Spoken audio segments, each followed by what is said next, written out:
भूपेश बघेल जी जो ट्वीट किए हैं एक जवाब देना पड़ेगा, नहीं तो निवास में जाके जवाब पूछूंगा और मैं जा रहा हूँ निवास। भूपेश बघेल जी ने ट्वीट किया कि स्कूल बंद हो रहे हैं और स्कॉच चालू हो गया है।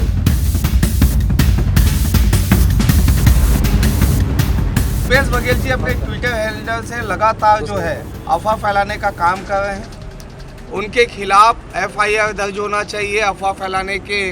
छत्तीसगढ़ की राजनीति में एक नई तकरार छिड़ी है जब पूर्व मुख्यमंत्री भूपेश बघेल ने भाजपा सरकार पर आरोप लगाते हुए ट्वीट किया है कि प्रदेश के स्कूलों को बंद किया जा रहा है। भूपेश बघेल का यह ट्वीट पूरे राज्य में भ्रामक जानकारी फैलाने का प्रयास साबित हुआ। उनका यह दावा प्रदेश भर में चर्चा का विषय बन गया, लेकिन जब वैशाली नगर विधायक रिकेश सेन ने इससे संबंधित सवाल उठाए तो बघेल के आरोपों में कोई भी दम नजर नहीं आया।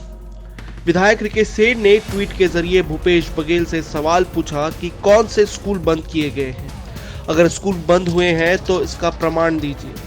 इस पर भूपेश बघेल ने कोई स्पष्ट जवाब नहीं दिया, बल्कि अपने ट्वीट के जरिए फिर से राज्य में अशांति फैलाने की कोशिश की।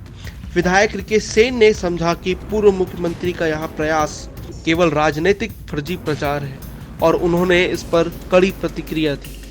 भूपेश बघेल जी ने ट्वीट किया कि स्कूल बंद हो रहे हैं और स्कॉच चालू हो गया है। भूपेश बघेल जी अपने ट्विटर हैंडल से लगातार जो है अफवाह फैलाने का काम कर रहे हैं। अधूरी जानकारी के बिना जो है वो लगातार जो है इस प्रकार के ट्वीट करते हैं। कल भी मैंने पूछा था प्रवक्ता से कि बताइए कौन सा स्कूल बंद हुआ है। उन्होंने कहा 250 स्कूल बंद हो गए। कौन सा 251 स्कूल तो बंद हुआ है आप बताइए छत्तीसगढ़ में। लगातार विष्णुदेव साई जी की सरकार जो है शिक्षा के प्रति अग्रसर है। लगातार हम नए विश्वविद्यालय नए स्कूल अपने बजट प्रावधान में हमने रखा है कि खोलना है। ये बात का बतंगड़ जो बना है ये कहीं ना कहीं भूपेश बघेल के ट्वीट से बना है। चुप्पी साधने के बजाय विधायक ने जिम्मेदारी से कार्य करते हुए इस मामले को गंभीरता से लिया। उन्होंने जल्द ही सुपेला थाने में एक FIR दर्ज कराई और SP को ज्ञापन सौंपते हुए कहा कि भूपेश बघेल जानबूझकर स्कूलों को लेकर गलत जानकारी फैला रहे हैं और राज्य की जनता को गुमराह कर रहे हैं। उन्होंने बघेल पर भी आरोप लगाया कि वह झूठ बोलते हैं और प्रदेश की शांति व्यवस्था को खराब करना चाहते हैं। उनके खिलाफ FIR दर्ज होना चाहिए अफवाह फैलाने के, क्योंकि वो जो भी बात कह रहे हैं लोगों तक बात पहुंच रही है। और मेरी जानकारी में आज 11 महीने हमारी सरकार को हो गई। इस 11 महीने में एक भी स्कूल बंद नहीं हुआ, बल्कि शिक्षा के प्रति और कैसे जागरूकता लाया जाए इसके लिए सरकार जो है नए नए विश्वविद्यालय नए नए स्कूल हमारे बजट प्रावधान में हमने बहुत सारे प्रावधान किए हैं, जिसमें कई इंग्लिश मीडियम स्कूल भी हमें खोलने हैं। तो इसलिए इन्हें रोकना आवश्यक है। प्रतिदिन कोई बिना जानकारी के कोई वीडियो आ जाता है उसको ट्वीट कर देते हैं।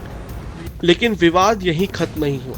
भूपेश बघेल ने फिर से ट्वीट किया और विधायक सेन तथा भाजपा सरकार को निशाना बनाया। इस पर विधायक सेन ने एक और करारा पलटवार किया, जिसमें उन्होंने कहा, भूपेश बघेल जी पहले अपने खुद के कामों पर ध्यान दीजिए। नकली शराब और हॉलमार्क घोटाले के मामले में आपके साथी सहयोगी गिरफ्तार हो चुके हैं। इस पर भी कुछ कहिए। भूपेश बघेल जी जो ट्वीट किए हैं एक जवाब देना पड़ेगा, नहीं तो निवास में जाके जवाब पूछूंगा और मैं जा रहा हूँ निवास। यह मामला न केवल राजनीति का एक नया मोड़ है, बल्कि यह भी दर्शाता है कि छत्तीसगढ़ में अब कोई भी भ्रामक प्रचार या राजनीति के नाम पर झूठ नहीं चलने वाला। विधायक रिकेश सेन ने यह साबित कर दिया है कि सच्चाई को सामने लाना और प्रदेश की शांति बनाए रखना उनका मुख्य उद्देश्य है।